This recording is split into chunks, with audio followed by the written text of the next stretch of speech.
అదేవిధంగా ఆనాడు పదే 12 గంటలల్లా ఒక్క రోజు చంద్రశేఖరరావు కాకి లెక్కలు చెట్ల మీద ఇస్తరాకులు కుట్టినట్టు లెక్కలు కట్టి ఇదే పెద్ద బైబిల్, ఇదే ఖురాను, ఇదే భగవద్గీత, ఈ లెక్కనే కరెక్ట్ అని కాకి లెక్కలు చూపించాడు.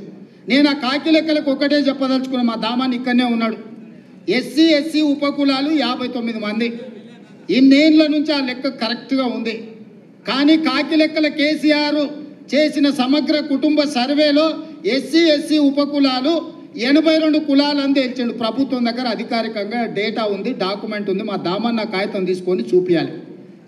59 కులాలు అని మిగిలిన ఎస్సీ ఉపకులాలు ఎక్కడి నుంచి వచ్చినాయో చంద్రశేఖరరావు చెప్పాలి. ఇక ఆయన సక్కనైన లెక్క కడితే గిట్ల తేలింది. చదువుకోకముందు ఎవడో కాకరకాయ అన్నాడంట, చదువుకున్నాక కీకరకాయ అన్నాడంట. లెక్క కట్టనప్పుడు లెక్కలేదైనప్పుడు మా దళిత సోదరుల 59 కులాలు ఉపకులాలు ఉంటే చంద్రశేఖరరావు లెక్కలు కడితే 82 అయినాయి. ఈ సొక్కమైన లెక్క తీసుకొచ్చి నా లెక్కనే ఇది కరెక్టు, నేను సత్యహరిచంద్రుని, ఆయన పోతా ఆయన వారసుడిగా నేను పుట్టినా, నా లెక్కకు ఈరోజు బట్టి విక్రమార్క, రేవంత్ రెడ్డి, ఉత్తమ్ కుమార్ రెడ్డి చేసిన లెక్కకు పొత్తన లేదు, ఇది తీసి పక్కన పడేయండి అంటుండు. నిజంగానే చంద్రశేఖరరావు దీన్ని అనాలి అంటే ఎప్పుడు ఆయనకు నైతిక హక్కు వస్తుందంటే ఆయన సమగ్ర కుటుంబ సర్వేతో పాటు ఈనాడు ప్రభుత్వం చేసిన కులగణంలో ఆయన కొడుకు, ఆయన అల్లుడు అందులో లెక్కలు రాపిస్తే ఆయన లెక్క గురించి మాట్లాడడానికి అధికారం ఉంది. అసలు తెలంగాణ సమాజంలో జీవించే హక్కే చంద్రశేఖరరావుకు లేదు.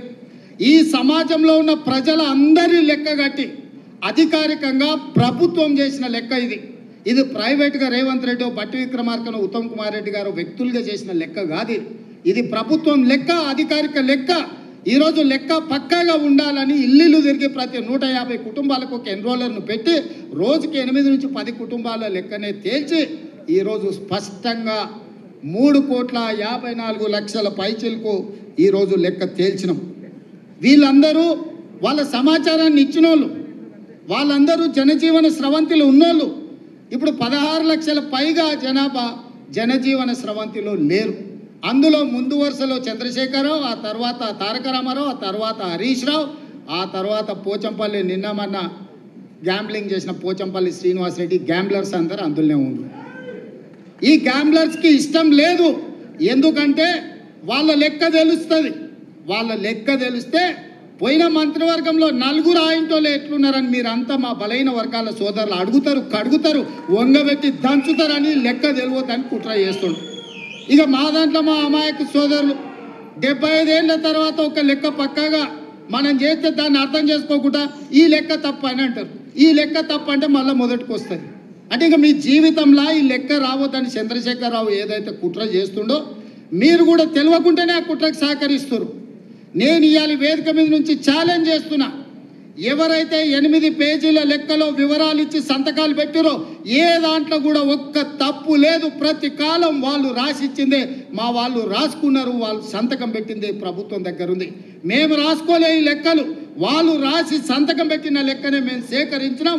3,54,00,000 పైచిలకు ఏదైతే లెక్క ఉందో వాళ్ళు ఇచ్చిన సమాచారం 96.9% లెక్కలు ఇచ్చారు. 3.1% లెక్కలు ఇవ్వలేదు. లెక్కలు ఇవ్వలను కొంతమంది విధి లేక ఇవ్వకపోవచ్చు, కొంతమంది ఆ సమయానికి లేక ఇవ్వకపోవచ్చు. కానీ చంద్రశేఖరరావు లాంటి వాళ్ళు తెలిసి బలిసి కావాలని ఈ లెక్కలకు రాలేదు. వస్తే సంచి బియ్యం వండితే వాళ్ళు తినంగా మిగులుతుంది, మొత్తం వాళ్ళ జాతి తిన్నా కూడా మిగతాళ్ళకి మిగులుతుంది, లెక్క తెలుస్తుంది. పోయిన మంత్రివర్గంలో చంద్రశేఖరరావు, దయాకర్ రావు, హరీష్ రావు, తారక రామారావు, వినోద్ రావు, ఆ రావు, ఈ రావు ఇన్ని పదవులు ఎట్లా అనుభవించారని బీసీలు లెక్కలు అడుగుతారని, ఆ లెక్క తేల్తుందని ఈ లెక్కను తేల్చకుండా గందరగోళంలో వేసి గంగల కలపాలని కుట్ర చేస్తుండు. ఇందులో ఏమీ లేదు. చంద్రశేఖరరావు మాయ మర్మమే ఉంది. లెక్క తేలితే వాళ్ళెంతో వాళ్ళకంత అంటే వాళ్ళకి వార్డు మెంబర్ కంటే పైన ఏ పదవి రాదు. ఆ కుటుంబానికి ఏమి ఇయ్యనికనే ఉండదు. ఇవాళ రేవంత్ రెడ్డి నువ్వు కూడా రెడ్డి ఉండొచ్చు. అప్పుడప్పుడు ఒక ఆయన అంటుంటాడు ఈయననే ఆఖరి, ఈయననే చివరి, ఈయననే మొదటని. నాకేం పర్వాలేదు, ఆఖరి అయినా పర్వాలేదు. నా నాయకుడు ఇచ్చిన మాటను నిలబెట్టాలని క్రమశిక్షణ కలిగిన కార్యకర్తగా నేను బాధ్యత తీసుకున్నా. ఇది నా నిబద్ధత. నేను ఈ లెక్క నా కోసం చేయలే, నా పదవి కోసం చేయలే, నా నాయకుడు ఇచ్చిన మాట నిలబెడితేనే నేను క్రమశిక్షణ కలిగిన కాంగ్రెస్ కార్యకర్తను అవుతా. నేను క్రమశిక్షణ కలిగిన ముఖ్యమంత్రిగా ఈరోజు ఈ బాధ్యత తీసుకున్నా. ముఖ్యమంత్రిగా ఈరోజు కులగణన చేసిన అంటే ఏ త్యాగానికైనా సిద్ధమయ్యే ఈరోజు ఈ లెక్కలు పక్కాగా తేల్చిన ఈ లెక్కలలో తప్పు తేల్చాలంటే 5% లోపల మా వాళ్ళని ఎందుకు చూపిస్తా, 50% పైగా బీసీలను ఎందుకు చూపిస్తానా, మమ్మల్ని కూడా 15-20% లెక్కలు చూపిస్తుంటే దొంగ లెక్కలే రాయ మొదలు పెడితే ఇట్లెందుకు రాస్తాము? ప్రతి మనిషికి పక్కా సమాచారాన్ని సేకరించినము. నాయకుడు ఇచ్చిన మాటని నిలబెట్టడమే మా ధర్మం అనుకున్నాము. అందుకే పార్టీ విధానాలను, సిద్ధాంతాలను, నాయకుడి ఆదేశాలను పాటించిన కాబట్టే ఈరోజు ఇక్కడికి రాగలిగిన. ఇక్కడున్న మిత్రులకు నేను ఒకటే మాట చెప్తున్నా. మంత్రివర్గ ఉపసంఘానికి అధ్యక్షుడిగా ఉన్నది ఉత్తమ్ కుమార్ రెడ్డి గారు. వాళ్ళు దేశ్ముఖ్ల కుటుంబం, 1000 ఎకరాల భూములు ఉన్నోళ్ళు. ఈరోజు ఇందులో ఉన్న దామన్న 2వ తరం నాయకుడు. మేమందరం కూడా నాయకుడిచ్చిన మాటకు కట్టుబడి మొదటి సంవత్సరంలోనే ఇది చేసినాం. ఏ రాష్ట్రంలో అయినా ఎవరైనా చేసిందా మీరు ఆలోచన చేయండి సోదరులారా. ఇవాళ మా చిత్తశుద్ధిని, కాంగ్రెస్ పార్టీ నిర్ణయాన్ని తప్పుదోవ పట్టించి బలహీన వర్గాలకు శాశ్వతంగా అన్యాయం చేయాలని ఆలోచన చేస్తున్నారు. కొన్ని సంఘాలు వచ్చినాయి, కొంతమంది విజ్ఞప్తి చేసిండ్రు, అన్న దీంట్లో ఇంకా కొంచెం సరిదిద్దండి, దీంట్లో కొంత సమాచారాన్ని మనం నిజంగా చేయాలనుకున్నాం. కాబట్టి 2వ విడత కూడా జనజీవన స్రవంతిలో కలవని వాళ్ళకు కూడా జనజీవన స్రవంతిలో కలవడానికి 2వ విడత కూడా మళ్ళీ అవకాశం ఇచ్చినాము. ఇది మా ప్రభుత్వం యొక్క చిత్తశుద్ధి. మీడియా మిత్రులు, బలహీన వర్గాల సంఘాలు, మా సోదరులు అర్థం చేసుకోవాలి. ఈరోజు దీన్ని తప్పుపడితే శాశ్వతంగా మీరు నష్టపోతారు. మిమ్మల్ని నష్టపరచాలి అని ఒక పక్కన మోడీ, ఇంకొక పక్కన కేడీ ఇద్దరు ప్రయత్నం చేస్తున్నారు. ఈ లెక్క పక్కాగా తేలితే రేపు ఢిల్లీలో రాహుల్ గాంధీ గారు ఈ లెక్క మొన్ననే పార్లమెంట్లో బడ్జెట్ సమావేశాల సందర్భంగా నరేంద్ర మోడీని రాహుల్ గాంధీ గారు నిలదీశాడు. మా ప్రభుత్వం తెలంగాణ రాష్ట్రంలో బీసీ కులగణన చేసింది, దేశ జనాభా మొత్తాన్ని అన్ని జాతుల లెక్క తేల్చింది మోడీ, దేశం మొత్తం నువ్వెందుకు చేయమని మోడీని నిలదీసిండు. కాబట్టి బీజేపీలు భయపడి ఈరోజు కుట్ర చేసి మోడీ మెడలు వంచుతాడు రాహుల్ గాంధీ అనే భయానికి ఈ లెక్కను తప్పుల తడకగా చూపించి కోల్డ్ స్టోరేజ్లో పెట్టాలని వాళ్ళు ప్రయత్నం చేస్తారు. ఈ లెక్క తేలితే తమ సంగతి అసలు బండారం బయటపడుతుందని చంద్రశేఖరరావు గారు దీన్ని ఇంకొక పక్కన అదే చేస్తారు. వీళ్ళిద్దరు ఒకే రకంగా ఆలోచన చేస్తారు. ఈడున్న వేదిక మీద ఉన్న మిత్రులకు, కింద ఉన్న వాళ్ళకు ఒక విషయం చెప్పాలి. మోడీ గారు నేను బీసీని అంటాడు. మోడీ గారు వాస్తవంగా బీసీ కాదయా, లీగల్లీ కన్వర్టెడ్ బీసీ. నేను చాలా జాగ్రత్తగా ఈ పదం ఆడుతున్నా, లీగల్లీ కన్వర్టెడ్ బీసీ. 2001 వరకు ఆయన ముఖ్యమంత్రి కానంత వరకు ఆయన కులము గుజరాత్ రాష్ట్రంలో ఉన్నత వర్గాలలో ఉండే. ఆయన ముఖ్యమంత్రి అయినాక ఆ కులాన్ని తీసుకొచ్చి బీసీలో కలుపుకున్నాడయా చట్టం చేసి. ఆయన పుట్టుకతో బీసీ కాదు, నరేంద్ర మోడీ గారు పుట్టుకతో బీసీ కాదు, పుట్టుకతో ఉన్నత కులము. కానీ 2001లో ఆయన ముఖ్యమంత్రి అయిన తర్వాత ఆయన కులాన్ని తీసుకొచ్చి బీసీ కులాలలో కలిపి మీ దాంట్లో ఇత్తేసి పొత్తుగూడిండు.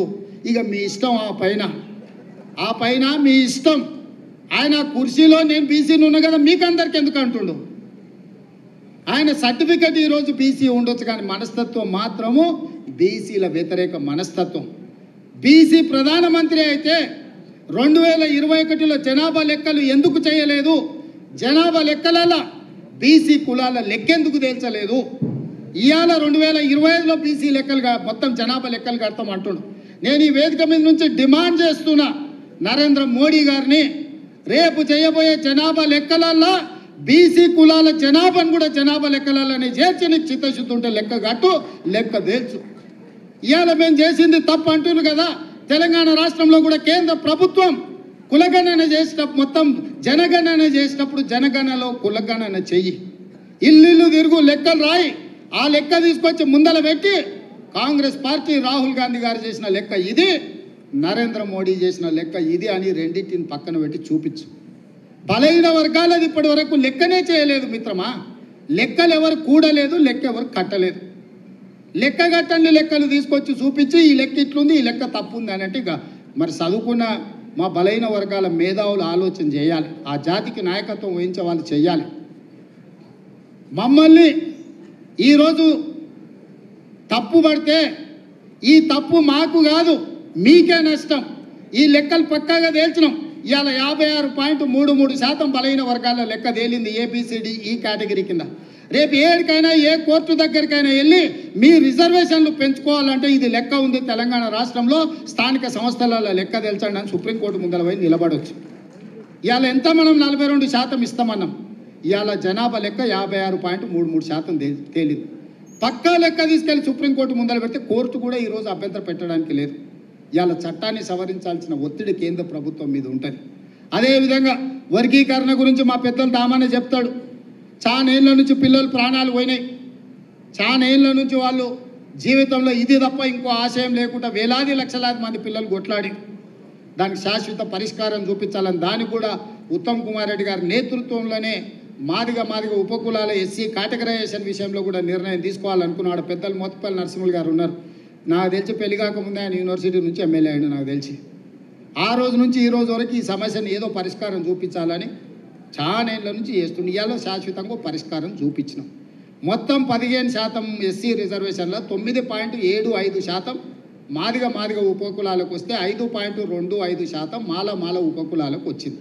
ఇక దీన్ని కూడా ఎవరో ఒకరు తప్పు పట్టాలి, దీన్ని ఏదో ఒక రకంగా తప్పుదో పట్టించాలని కొంతమంది మిత్రులు చేస్తున్నారు. ఇట్లాంటి దీంట్లల్లా పడకండి. ఎందుకంటే ఏ రాష్ట్రం, ఏ ముఖ్యమంత్రి, ఏ పార్టీ చేయని సాహసోపేతమైన కార్యక్రమాన్ని మన ప్రభుత్వం చేసింది. నా మంత్రివర్గ సహచరులు, నా శాసనసభ్యులు అండగా నిలబడి మంత్రివర్గంలో ఆమోదించి శాసనసభలో దాన్ని తీర్మానం చేసి రేపు చట్టాన్ని చేయబోతున్నాము. ఇంత గొప్ప లక్ష్యం ముందు చిన్న ఆరోపణలు చేస్తే వాటి వైపు చూడకండి. ఇంత గొప్ప నిర్ణయం ఈ దేశంలోనే జరగలేదు. తెలంగాణకు తెలంగాణ రాష్ట్రం ఎంత ముఖ్యమో ఇవాళ ఈ దేశంలో ఈ రెండు సమస్యల పరిష్కారం కూడా అంతే ముఖ్యం. అంత శాశ్వతమైన సమస్యను, శాశ్వతమైన పరిష్కారాన్ని ఈరోజు మనం చూసుకున్నాం. అందుకే మిత్రులారా, ఎవరు మాట్లాడినా ఛాలెంజ్ చేయండి. ఏ లెక్క తప్పుందో, ఏ వార్డులో తప్పుందో, ఏ ఇంట్లో తప్పుందో లెక్క చెప్పమని చెప్పును. ఇవాళ రానోళ్ళు బయట ఉన్నారు. వాళ్ళు ఇందులోకి వస్తే వాళ్ళు బీసీలు కావచ్చు, వాళ్ళు ఎస్సీలు కావచ్చు, మైనారిటీలు కావచ్చు, ఎవరైనా లెక్క ఆటోమేటిక్గా పెరుగుతుంది. లెక్క కట్టిన వాళ్ళు 3.1% బయట ఉన్నారు. లెక్క కట్టిన వాళ్ళు 96.9% లెక్కలలో ఉన్నారు. లెక్కలకు వచ్చిన వాళ్ళ దాంట్లోనే శాతం ఇచ్చినాం. లెక్కకు రానోళ్ళు ఇందులోకి వస్తే ఆటోమేటిక్గా బీసీలు పెరగడానికి అవకాశం ఉంటుంది, ఎస్సీలు పెరగడానికి అవకాశం ఉంటుంది, మైనారిటీలు పెరగడానికి అవకాశం ఉంటుంది. దీన్ని మళ్ళీ రెండో విడత ఏదైతే అవకాశం ఇచ్చినామో ఈ అవకాశాన్ని సద్వినియోగం చేసుకోండి.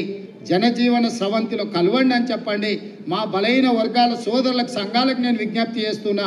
చంద్రశేఖరరావు ఇంటి ముందల, హరీష్ రావు ఇంటి ముందల, తారక రామారావు ఇంటి ముందల మేలుకొలుపు డప్పు కొట్టండి. మేలుకొలుపు డప్పు కొట్టండి.